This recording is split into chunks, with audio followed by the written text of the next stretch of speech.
부동산 전문 교육기관 경록만의 독보적인 전문성 따라만 하십시오. 반드시 합격시켜 드리겠습니다. 경록이 함께하겠습니다. 경록과 함께하세요. 합격! 합격! 합격! 합격! 합격! 자, 시작합시다. 자, 10강 한번 보시겠습니다. 10강에서는 이제 뭐 이용 상태에 따른 분류 해놨지만 여러분은 뭐 용도에 따른 분류, 법적 분류, 이용 상태 이런 거 별로 중요시할 필요 없어요. 각 단어의 개념을 명확하게 파악하셔야 됩니다. 아까 필지 뭐라 했죠? 토지의 등록도 아니죠, 그죠? 획지는 이는 구획한다는 구획 획자잖아. 자를 획자도 됩니다. 그래서 가로 가로 칼도 방입니다. 그러니까 부수가 칼도 방이 붙어 있잖아요.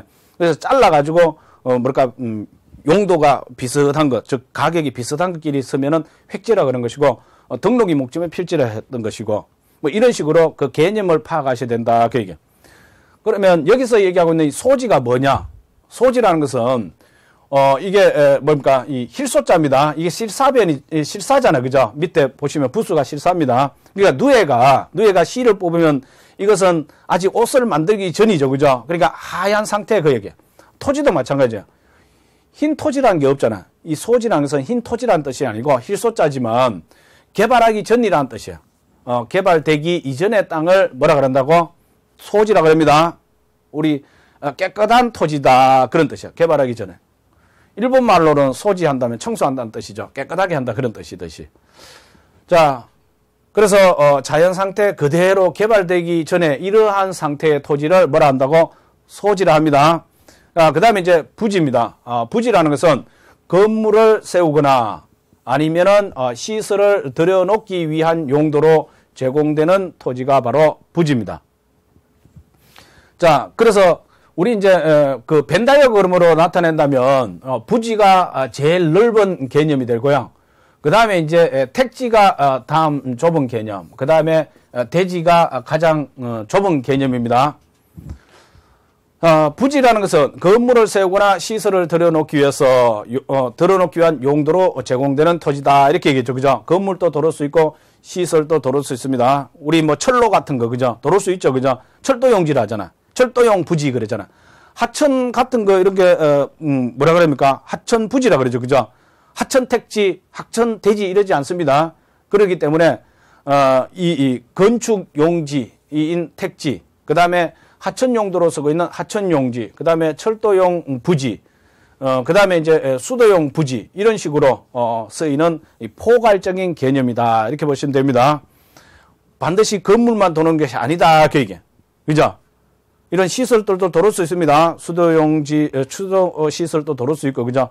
또 하천 용도로 쓰는 경우도 있고, 이런 걸 넓은 의미에서 가장 넓은 의미의 부지라 그래요.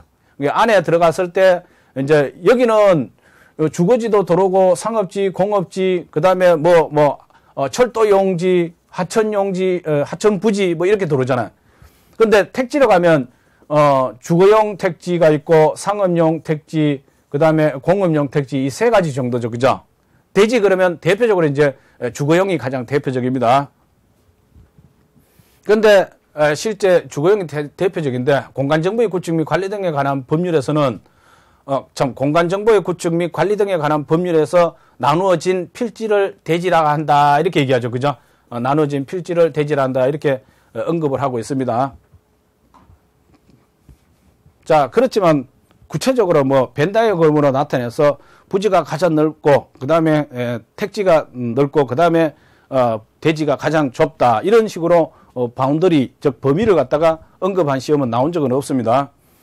자, 그 다음에 이제 건부지입니다. 건부지가 뭡니까? 건물이 붙을 붙자죠. 붙어 있는 땅이다 그 얘기야. 그러면 이렇게 대지가 있으면은 이렇게 건물이 들어왔잖아, 그죠? 그럼 건물이 이렇게 붙어 있는 땅, 이 땅이 뭐야? 이 토지가 바로 이게 건부지다 그 얘기입니다. 얘가 건부지야. 건물이 붙어 있는 토지다. 그래서 건물 등의 용도에 제공되고 있는 부지다 그 얘기. 건부지 평가 가격이 나지 평가 가격보다 높은 경우는 건부 증가라 그러고 반대로 건물이 들어와서 나지 평가보다 낮은 경우가 있죠. 그죠? 일반적으로 낮습니다. 그럴 경우에는 이걸 건부 감가다 그 얘기. 건물이 들어옴으로써 가치가 떨어졌다 그 얘기죠, 그죠? 가치가 줄어든 것이고 이것은 가치가 늘어났다 그 얘기예요. 얘는 가치가 줄어들었다 그 얘기. 그래서 일단 건부지의 개념만 이해하시면 돼요. 자, 이렇게 됐을 때 건물이 들어왔잖아. 그죠? 주택이 들어왔어요. 이건 뭡니까? 이거는 건부지가 되겠죠. 그죠? 이 토지는 건부지가 되는 것입니다. 건물이 붙어 있는 땅. 자, 그 다음에 이제 공지입니다. 공지.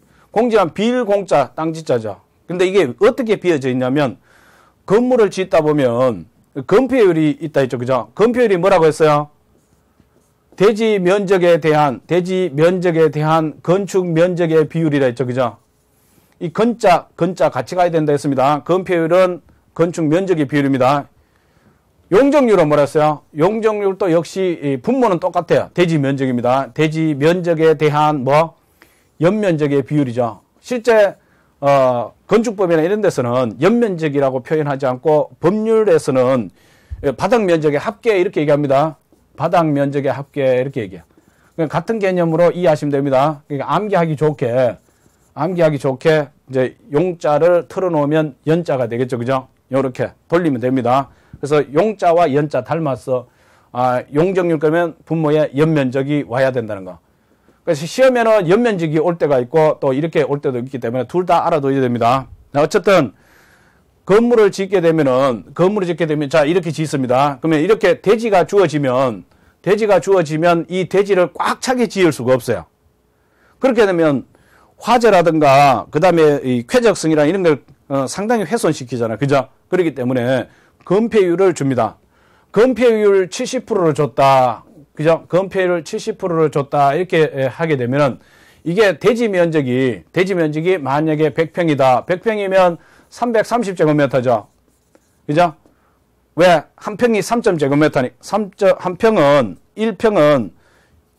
평은 3.3제곱미터입니다. 3.3제곱미터. 그러다 보니까 330제곱미터가 되는 겁니다. 100평은. 그러면 100평 중에서 70%라는 것은 70평만 건물을 짓는다. 그 얘기예요. 그죠? 70평만 건물을 짓는다. 그런 뜻이죠.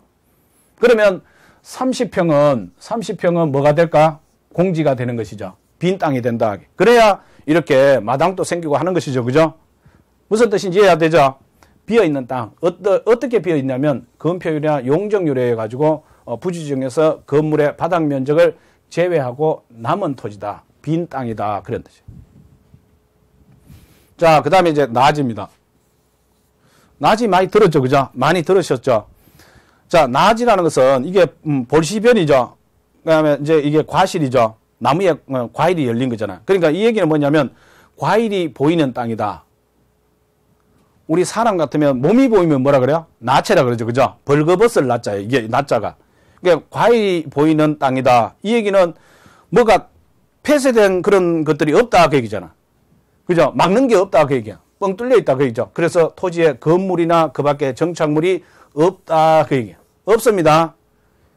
있으면 뭐야? 아까 그 건부지가 되겠죠. 그죠? 건물이 있으면 낮이가 아니고 이 건부지가 돼버려요. 이해되시죠? 그래서 낮이라는 것은 벌거벗을 낮자 땅짓자예요. 그래서 토지에 건물이나든가 아니면 그 밖에 정착물이 없다. 그 얘기예요. 그리고 지상권 등 토지의 사용 수익을 제한하는 사법상의 권리.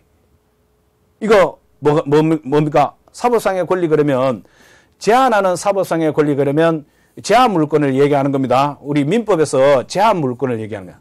제한물권에 가면 용익물권과 뭐가 있습니까? 담보물권이 있죠. 그죠? 담보물권이 있습니다. 용익물권은 지상권, 그 다음에 지역권, 그 다음에 전세권. 얘가 이제 용익물권이죠. 용익물권이라는 것은 사용해서 수익을 창출할 수 있는 물건이다. 그 얘기야. 그럼 지상권, 남의 토지에다가 남의 토지 위에다가 내 권리 행사한다. 그런 뜻이잖아요. 이게 하나만 말씀드리면 지상권이라는 것은 이 토지는 타인 토지다. 그 얘기야. 타인 토지입니다. 타인 토지야. 근데 그 위에다가 내가 건물을 짓는다든가 아니면 이렇게 나무를 심어가지고 이것은 나의 소유입니다. 나의 소유다. 그 얘기야. 이해되시죠? 그래서 토지 위에 그래서 내 권리를 행사할 수 있다. 그 얘기야. 그래서 지상권에 갑니다. 토지 위에 남의 토지입니다. 이거 토지는 남의 토지예요. 토지 위죠. 그죠? 위에 내가 권리 행사한다. 그게. 이해되시죠? 그래서 남의 땅 빌려가지고 내가 건물을 짓거나 아니면 나무를 심어가지고 내 이익을 보는 거잖아. 이런 것들은 용익 물건입니다. 그러니까 담보 물건에는 담보는 그러니까 맡아서 보호하고 있는 물건이죠. 왜? 빚 갚을 때까지 내가 가지고 있는다 그게. 그러니까 이 용익 물건 같은 경우는 이 법정 담보 물건인 유치권과 그다음에 저당권, 이거는 약정 담보 물건이죠. 저당권. 그다음에 이제 질권 이렇게 있잖아요. 그러니까 부동산과 관련되는 것은 부동산과 직접적으로 우리가 가장 많이 보는 게 저당권이죠. 그죠? 이런 것은 담보 물건입니다. 담보 잡아두는 거죠. 그러니까 이런 사법상 그죠? 제한하는 사법상의 권리가 있어야 됩니까? 없어야 됩니까? 이런 게 없는 겁니다. 있지 아니한 토지라는 거. 그래서 이 나지에 관련된 시험도 좀 많이 나오는 편이에요. 상대적으로 나지라는 것은 토지에 건물이나 그 밖에 정착물이 없다 그래 무조건 없어야 됩니다. 없어야 돼요. 지상권 등 토지의 사용 수익을 제한하는 사법상 권리가 설정되어 있지 아니한 없어야 됩니다. 뭔가 걸거적거리는 게 있으면 안 돼요. 그래서 무슨 나자라고 벌거벗을 나자예요. 아무것도 없어야 됩니다. 나체 그러면 긁어치는 이런 옷 같은 게 있으면 나체가 아니죠. 그죠? 옷을 입고 있으면 나체가 몸이 안 드러나 보이잖아. 토지도 마찬가지입니다. 건물 같은 게 가려지면 안 되고 제한 물건 같은 게 설정되면 안 되는 것이에요. 이게 나지입니다.